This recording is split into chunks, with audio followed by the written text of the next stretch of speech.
Long before the name Cyrus the Great echoed across continents, the land that would become Persia was a fractured region, home to competing empires, kingdoms, and nomadic tribes. These groups fought for control, carving out territories along the line. Persia, a name not yet spoken with power, was occupied by nomadic tribes such as the Medes and Persians, who roamed the vast Iranian plateau. They lived simple lives, moving their flocks across barren deserts and rugged mountains, living off the land, and engaging in minor skirmishes with neighboring tribes. Their existence was humble, overshadowed by the grand empires that ruled from their fortified cities, far more powerful than the wandering Persians. To the west, the Babylonian Empire reigned over the fertile lands of Mesopotamia, its towering ziggurats reaching into the sky, symbolizing the city's wealth and power. Babylon was a marvel of the ancient world. Its hanging gardens, though their existence remains debated, were said to be one of the 7 wonders of the ancient world, a monument to the grandeur and dominance of the Babylonian Empire. But of course, Babylon's reputation made it seem invincible to its neighbors. Further north and east lay the Median Empire, a powerful kingdom that had for years subjugated the Persians, treating them as vassals and subjects. The Lydians controlled the important trade routes to the west, connecting the Mediterranean to distant lands. The Lydians were known for their vast riches, drawn from their gold mines and thriving commerce. Their capital city, Sardis, gleamed with the wealth of kingdoms far and wide. In this chaotic landscape of warring states and empires, it seemed unlikely that a small nomadic tribe like the Persians could rise to greatness. But what no one could have predicted was that, from these simple herdsmen, a leader would emerge, a leader who would change the course of history. Some say Cyrus the Great was born of royal blood, the son of Cambyses I, the king of Anshin, a small region under the Median Empire's control. The Greek historian Herodotus recounts a tale of prophecy and fate. According to the legend, Astyages, the Median king, had a dream that his grandson, Cyrus, would one day overthrow him. Fearing this, he ordered the infant to be killed, but the infant was saved by a loyal shepherd, who raised him in secret. As the boy grew older, his true identity was revealed, and Cyrus rose to challenge his grandfather, fulfilling the prophecy. Whether this tale is fact or myth, what we do know is that in 550 BC, Cyrus, still young and ambitious, saw an opportunity. The Medes, who had long ruled over the Persians, were vulnerable, and Cyrus knew it. He had a vision of a united Persia, not just a land of subjugated tribes, but an empire in its own right. But his ambitions wasn't just about overthrowing the Median rulers. He wanted to build something greater, an empire not driven solely by fear and conquest, but by respect, tolerance, and a shared cultural and spiritual identity. He saw a way to create unity and diversity. Cyrus led the Persians in revolt against the Medes, and after a series of quick, decisive victories, he defeated King Astyages. This was more than just a political victory, it was a personal one. Cyrus had not only toppled the Median Empire but united the Persian and Median peoples under his rule. The Achaemenid Empire was born. At the heart of Cyrus's rule was a philosophy of tolerance and respect for local customs, principles deeply influenced by Zoroastrianism, a spiritual belief system that was gaining prominence at the time. Zoroaster, or Zarathustra, was a prophet whose teachings shaped Persian spirituality. He preached of a cosmic battle between good and evil, personified by Ahura Mazda, the wise lord of truth and light, and Angra Mainyu, the destructive spirit of chaos.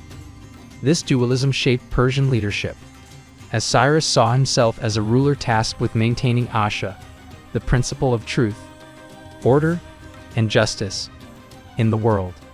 Cyrus's conquests were swift and strategic, but they were also liberating for many of the people he ruled. After uniting the Persians and Medes, he turned his gaze westward to the kingdom of Lydia, ruled by the famously wealthy King Croesus. Lydia controlled key trade routes, and its wealth from gold was legendary. But despite this, Croesus was no match for Cyrus's tactical brilliance.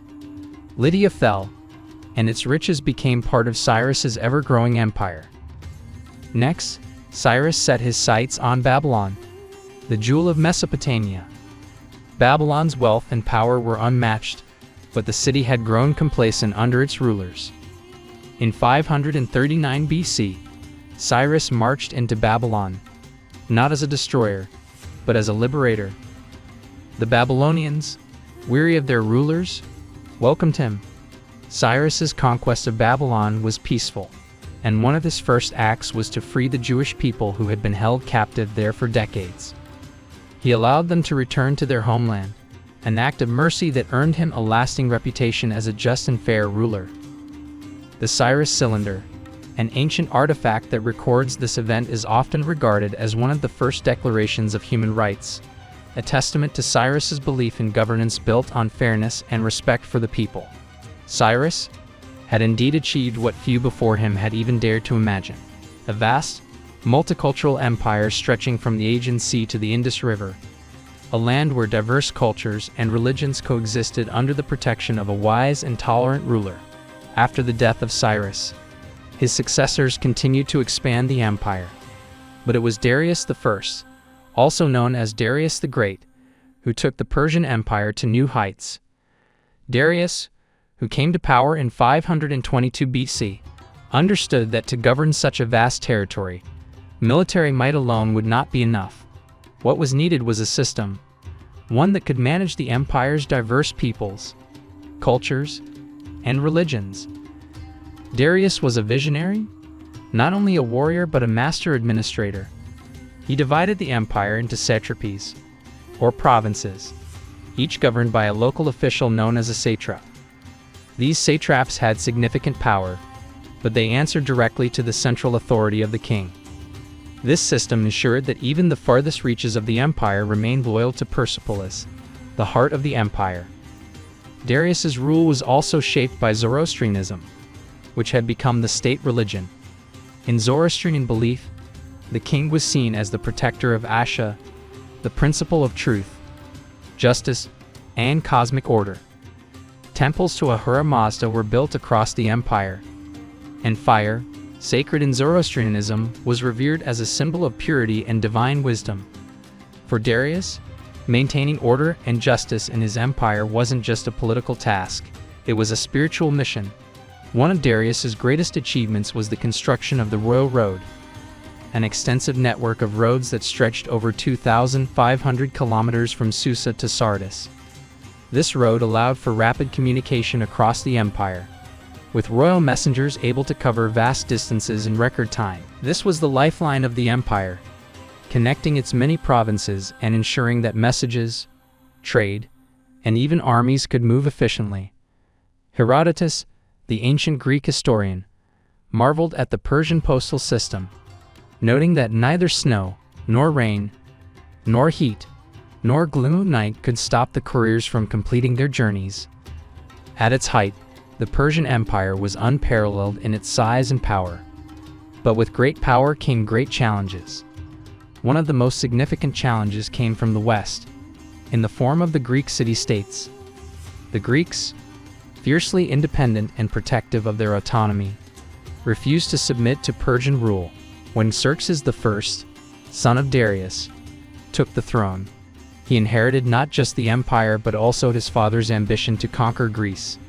In 480 BC, Xerxes launched one of the largest military campaigns in ancient history, determined to bring Greece under Persian control. The campaign began with a major victory at the Battle of Thermopylae, where Xerxes' vast army clashed with a small but heroic band of Spartans, led by King Leonidas. Though outnumbered, the Spartans fought valiantly, holding off the Persian forces for days before they were overwhelmed.